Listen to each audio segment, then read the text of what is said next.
अस्सलाम वालेकुम व्यूवर्स, मैं उम्मीद करती हूँ आप सभी लोग खैरियत से होंगे। आज की वीडियो में हम बात करेंगे पाकिस्तान में साइकोलॉजी के स्कोप के बारे में। अगर साइकोलॉजी की नेचर और स्कोप के बारे में बात करूँ तो साइकोलॉजी दो अल्फाज का मजमूआ है। नंबर 1 साइकी और नंबर 2 लोगोस। ये तो हो गया ग्रीक में। अगर हम ग्रीक स्टडी की बात करें तो साइकी का मतलब होता है सोल और लोगोस का मतलब होता है स्टडी। लेकिन अगर हम साइकोलॉजी के लफ्ज़ को मॉडर्न टाइम्स में देखें तो इसमें ये हमारे पास दो अल्फाज में डिवाइड होता है। साइको जिसका मतलब है माइंड और लॉजी जिसका मतलब है साइंस। तो साइकोलॉजी का मतलब अगर हम मॉडर्न टाइम्स के हिसाब से देखें तो उसका मतलब ये बनता है the science of the mind. अब अगर हम माइंड की बात करें तो माइंड में आपके पास आ जाते हैं आपके एक्शंस, रिस्पॉन्सेस और बिहेवियर्स। और अगर हम लोग स्टडी की बात करें तो ये साइकोलॉजी क्वेश्चन करती है हाउ को, यानी कैसे, यानी ऑब्जेक्टिव और सिस्टमेटिक स्टडी होती है कि ये काम किस तरीके से कर रही है। तो ये आंसर करती है हाउ को, यानी हमारे ये एक्शंस, रिस्पॉन्सेस और बिहेवियर्स कैसे काम कर रहे हैं। तो साइकोलॉजी जो है तो हम कह सकते हैं कि psychology is the scientific study of behaviours and mental processes.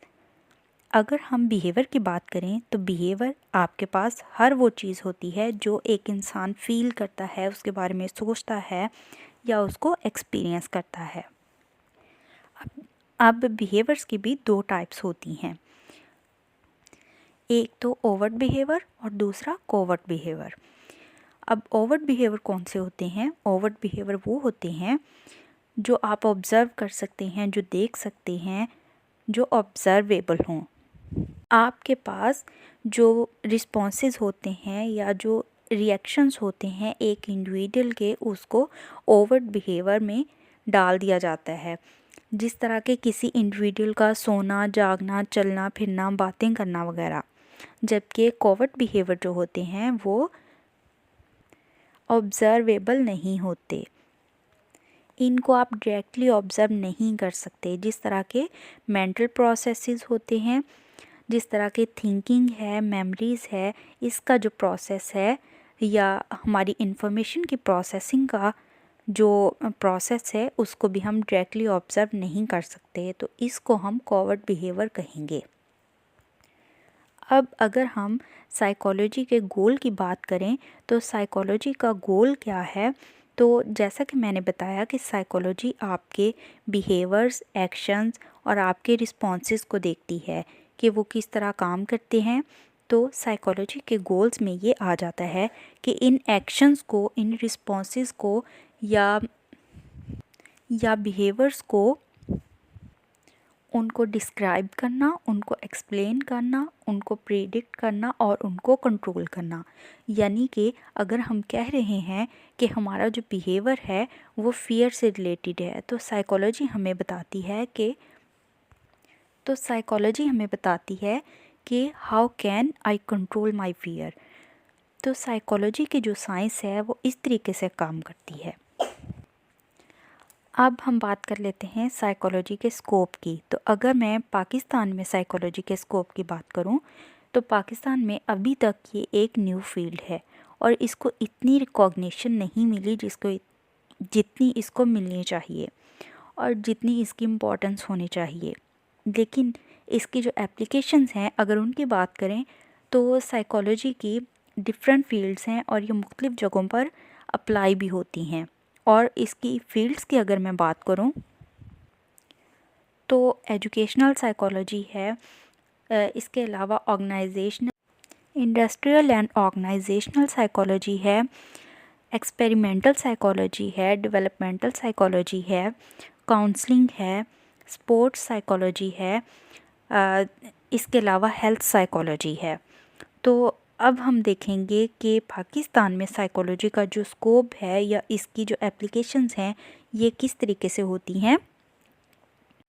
अगर मैं साइकोलॉजी को थोड़ा एजुकेशनल या टीचिंग साइड पर डिस्कस करूं तो साइकोलॉजी जो है इसको पाकिस्तान में एज एन इंडिपेंडेंट सब्जेक्ट मुतारिफ़ करवाया गया 1960 में जीसी कॉलेज ऑफ लाहौर, जिसको अब जीसी यूनिवर्सिटी लाहौर भी कहा जाता है, और कराची यूनिवर्सिटी में भी।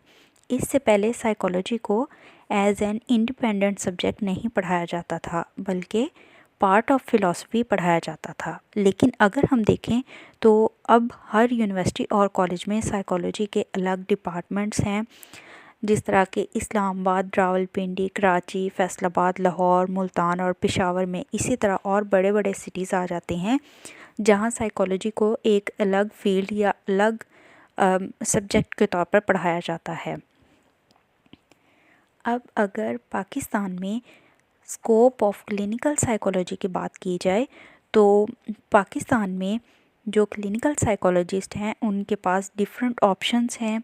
वो हॉस्पिटल्स में भी काम कर सकते हैं, जहां गवर्नमेंट की तरफ से प्रॉपर साइकेट्रिक यूनिट बनाए गए हैं, जहां पर आप एज अ साइकोलॉजिस्ट भी काम कर सकते हैं।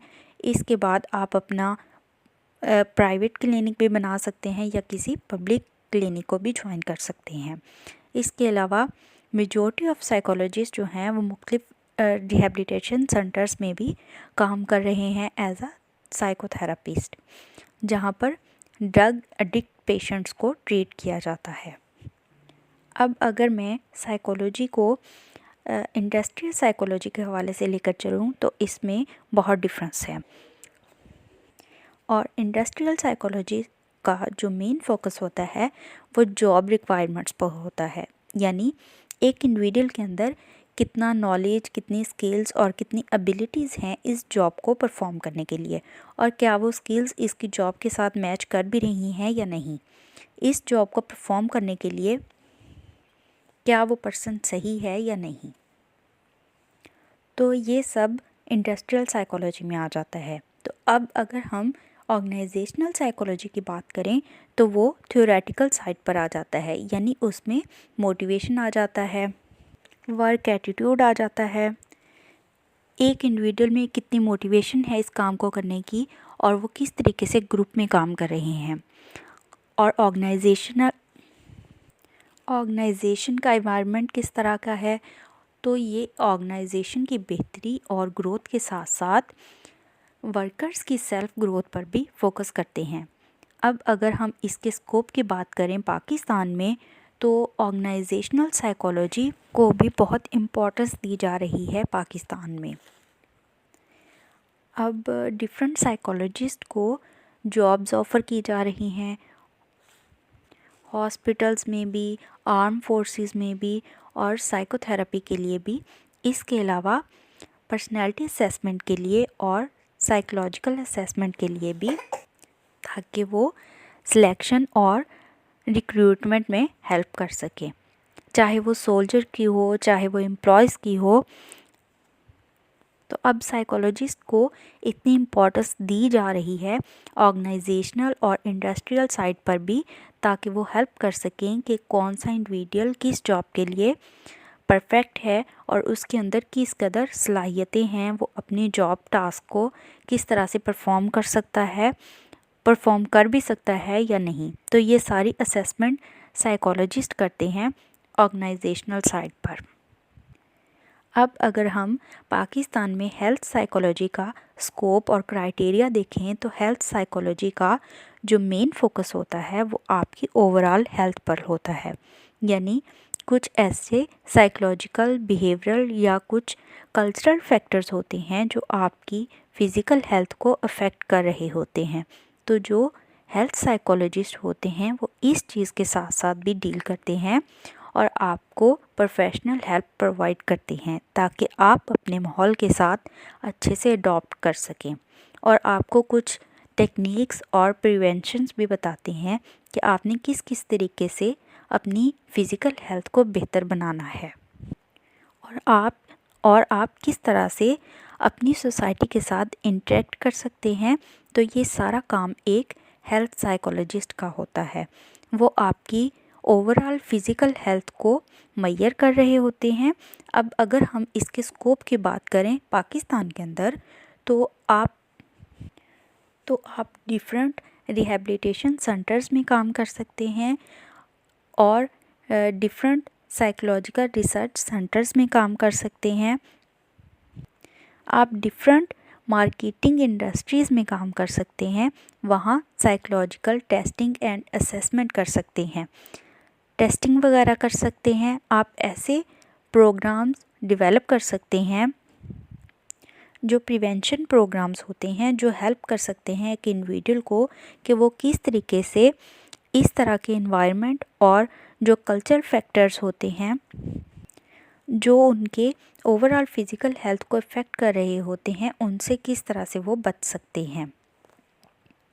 अब नेक्स्ट जो हमारी फील्ड आती है वो काउंसलिंग साइकोलॉजी है। ये एक बहुत ब्रॉड स्पेशलाइजेशन फील्ड है। आजकल पाकिस्तान में इस पर बहुत ज़्यादा फोकस किया जा रहा है, क्योंकि आपके पास जो मेनली प्रॉब्लम्स आते हैं वो रिलेट करते हैं एंजाइटी से, डिप्रेशन से। तो अगर हम काउंसलिंग की बात करें तो काउंसलिंग एक म्यूचुअल एफर्ट होता है, जो आपके पास क्लाइंट आता है उसकी तरफ से भी और जो आपका साइकोथेरेपिस्ट होता है उसकी तरफ से भी, जो आपके प्रॉब्लम में आपकी हेल्प कर रहा होता है, ताकि हम लोग एक प्रॉब्लम का एक म्यूचुअल सलूशन निकाल सकें।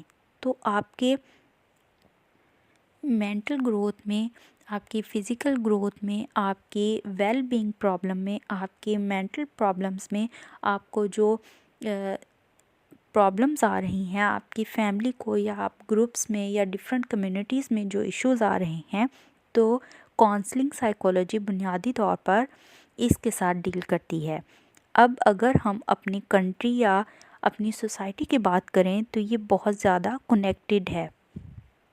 हमारे यहाँ फैमिलीज़ आपस में एक साथ रहती हैं, या हमारी ज़िंदगियों में फैमिलीज़ या रिलेटिव्स का बहुत ज़्यादा अमल दखल होता है, जिसकी वजह से आप डिफरेंट मेंटल प्रॉब्लम्स या हेल्थ प्रॉब्लम्स में पड़ सकते हैं, जैसा कि डिप्रेशन हो सकता है, या आपके एकेडमिक कैरियर्स में प्रॉब्लम आ सकती है, ट्रॉमा हो सकता है, एडिक्शन हो सकती है। ये सारी प्रॉब्लम्स आपके माहौल में इंटरकनेक्टेड होती हैं जहां आप रह रहे होते हैं। तो काउंसलिंग साइकोलॉजिस्ट जो होते हैं वो आपको बेसिकली हेल्प करते हैं इन चीज़ों से निकलने के लिए। इसके अलावा कैरियर काउंसलिंग का पाकिस्तान में बहुत ज़्यादा स्कोप है। वो आपको ये बताती हैं कि कौन कौन से ऐसे कैरियर हैं जो आपके लिए सूटेबल हो सकते हैं, या कौन से ऐसे स्किल्स हैं जो आप अडॉप्ट कर सकते हैं अपने कैरियर को आगे लेके जाने में। तो वो आपकी स्किल्स और इंटरेस्ट के साथ मैच करके आपको हेल्प करते हैं कि आप कौन सा कैरियर चूज़ करें। अब हम बात करेंगे स्पोर्ट्स साइकोलॉजी की। तो इसमें आपके पास डिफरेंट साइंसेस इंक्लूड होती हैं, जैसा कि बायोमैकेनिक्स आ जाती है, फिजियोलॉजी आ जाती है। तो बायोमैकेनिक्स में आता है कि किस तरीके से आपकी बॉडी जो है उसका मैकेनिज़्म काम करता है। इसके बाद फिजियोलॉजी आ जाती है, आपकी बॉडी के फिज़िकल एस्पेक्ट्स आ जाते हैं। अब जो स्पोर्ट्स साइकोलॉजी होती है, इसका मेन फोकस जो होता है, इसका आपकी मोटिवेशन में रोल होता है। ये आपको हेल्प करती है कि एथलीट्स के जो बिहेवियर होते हैं उनको समझ सकें कि वो कितने ज़्यादा मोटिवेटेड हैं, कितने ज़्यादा इंगेज हैं पर्टिकुलर स्पोर्ट्स के अंदर। अब जो स्पोर्ट्स साइकोलॉजी है वो एक बहुत ही एक्साइटिंग कैरियर चॉइस हो सकती है, ख़ास तौर पर उन स्टूडेंट्स के लिए जिनको स्पोर्ट्स में ज़्यादा इंटरेस्ट है और साइकोलॉजी में भी। तो वो स्पोर्ट्स साइकोलॉजी को एज अ कैरियर ले सकते हैं। लेकिन अब अगर हम पाकिस्तान की बात करें तो इसमें हाईली रिक्वायर है एक स्पोर्ट्स साइकोलॉजिस्ट का होना, क्योंकि अभी इसको इतनी इम्पोर्टेंस नहीं दी जा रही जितनी इसको देनी चाहिए। इसके बाद हमारे पास आ जाती है डेवलपमेंटल साइकोलॉजी और इसका पाकिस्तान में स्कोप। तो डेवलपमेंटल साइकोलॉजी बेसिकली डील करती है ह्यूमन बीइंग्स ह्यूमन बीइंग्स किस तरह से चेंज होते हैं over the period of time, कि इनमें कौन कौन सी चेंजेस आती हैं जो आपके डेवलपमेंट में वक्त के साथ साथ आ रही होती हैं। तो आपकी डेवलपमेंट में आपकी हेल्प करती हैं, आपकी कॉग्निशन में हेल्प करती हैं। ज़िंदगी के मुख्तलिफ़ स्टेजेस में, अडल्टहुड में, एजिंग में जो चेंजेस आती हैं उनके साथ डील करती हैं। अगर हम इसके स्कोप की बात करें तो मुख्तलिफ़ गवर्नमेंट एजेंसीज़ हैं जिनमें आपको जॉब मिल सकती है। हेल्थ केयर फैसिलिटेटर्स के तौर पर, या आप किसी स्कूल में एज आ टीचर और रिसर्चर भी काम कर सकते हैं। इसके अलावा क्लिनिक्स में भी काम कर सकते हैं और लोगों को हेल्प कर सकते हैं कि वो किस तरह से अपनी पर्सनैलिटी को असेस कर सकें और उनमें जो डेवलपमेंटल एबनॉर्मेलिटीज़ या डिसेबिलिटीज़ आ रही होती हैं उनकी पर्सनैलिटी में, जिनको उन्हें फ़ोकस करने की ज़रूरत है, तो इन चीज़ों में आप उन्हें हेल्प कर सकते हैं। मैं उम्मीद करती हूँ आज की वीडियो आपको अच्छी लगी होगी। प्लीज़ वीडियो को लाइक करें, शेयर करें और चैनल को सब्सक्राइब करें। अल्लाह हाफिज़।